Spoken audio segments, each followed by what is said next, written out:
Thank you. Since you have my official version of my speech in your translated into Turkish in your package, I am going to give you an unofficial version, but a more frank version of what's happening in the private education industry in Korea. And as a president to Turkey who sent military assistance during the Korean War. Thank you.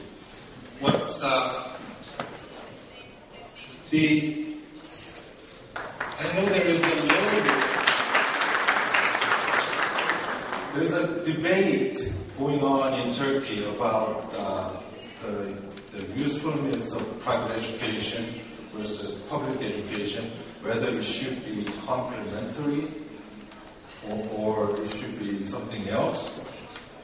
In Korea, there is no debate. Private education industry won the battle. Period.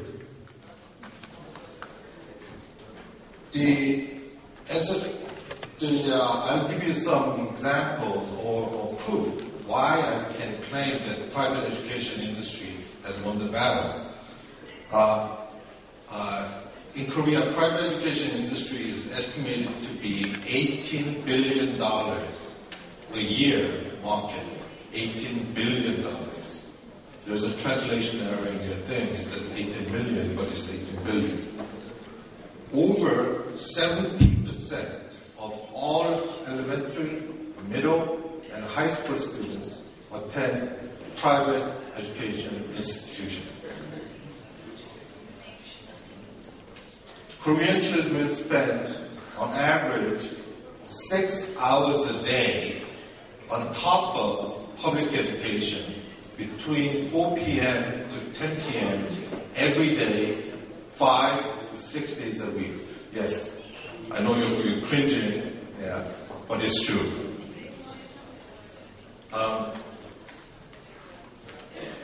Even after graduating from high school and going on to universities, Korean university students spend on average of $2,500 a year on attending private education institutions for language training or job preparation. This is not a complementary education. This is the mainstream education. And why is Korea private education has become a mainstream education? And there are several factors. The biggest factor is Korean social ranking is determined by which university you attend. There is absolute hierarchical ranking, which is, there's no doubt in people's mind, which is number 1 university versus number 2 university versus number 3. So, you have only one shot. After 12 years of secondary education, primary to secondary education, you get to take college entrance exam one time in your senior year. If you make mistakes, then you don't go to top school. So there is no room for mistake, and you have to be prepared. This is not testing skills, but it's fundamentally you have to understand the subjects. To give you an example, to enter into the best university in Korea, you have to score top 4% nationally in 3 out of 5 courses just to get there. That's the minimum on the college entrance exam. Now, on top of college entrance exam, Korean universities look at your GPA, 12 years of your GPA. On top of that, they will also look at special expertise, such as if you won a international math Olympiad gold medal or science Olympiad gold medal, it helps. If you have exceptional language ability, it helps. You also have to have logical and very strong writing skills, because the best universities require that. All of that education is provided by private education institutions in Korea. The second thing is, I hope this is not true in Turkey, but the public education quality is really bad. President Obama often compliments Korean education in his speech, but he should be complimenting, or he should be clarifying, is actually the private education that's actually creating these monstrous Korean students and not the public school education. Why? There's a very simple reason why. It's teachers. Public school teachers have to pass a national entrance career exam, and you become a government employee. There is no merit-based pay. You don't get fired for not teaching well, and there is 55 to 58 retirement age. In the private education industry, it's completely merit-based. I actually own one of the largest private education, actually the largest private education institution in Korea, and some of my top teachers make as much as $30,000 to $40,000 a month. And there is no way public school teachers can get that kind of money. So there is the merit. Teachers have to study hard, have to offer better education, and have to pay more attention to students in order to make that kind of money. That's a very simple rule. Is the main tenet of the capitalism, and we apply it in the private education industry in Korea. And lastly, is the tiger moms. You heard of Jewish moms.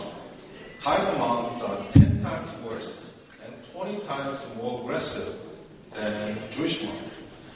Tiger moms are these Asian moms who spend their lives dedicated to educating their children. So a typical Korean mother spends a day researching for best private education institutions in Korea. Then, in the afternoon, they drive the kids to the education institutions and pick them up at night. That's their full-time job. So, our primary customers are not students, but it's actually mothers. So we often have, that's why we actually even have good-looking male teachers, as that's actually an added bonus. And that's how competitive this industry is. Of course, there are a lot of negatives. Yes, people claim, yeah, what about, aren't you putting too much stress on the little children? Yes. But this is not private education, this is not mandatory education. This is optional, elective. The customers and our students choose us rather than they don't have to come to us. But instead, what do? We try to offer the best of education possible. We try to remain competitive. The Korean private education is so competitive. We are the largest education company in Korea, and we only have 1.5% market share. Just think about how competitive this market is. So everything that Mr. Edelman talked about, the blended learning, the different curriculum, the diverse choices, the students can take, these sixth grade students can take 7th grade, 8th grade, 9th grade math. They can take remedial math. We have all kinds of choices are offered to Korean students, and that's the basic reason why Korea, the private education, is thriving at this point. And perhaps This is the reason why Korea ranks among top 5 year to year on PISA rankings or any academic rankings if you find in the world. So, what is the lesson here?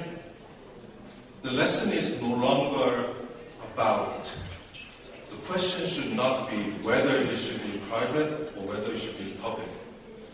As long as students are given choices, and as long as students can use the system to achieve what they want, meaning choices offered. The poorer families can choose online education for $30 a month, while the richer families can choose private tuition at $1,000 a month. It's the choices that private education industry offers, and that is probably the reason why Mr. Yu Jeon invited me here.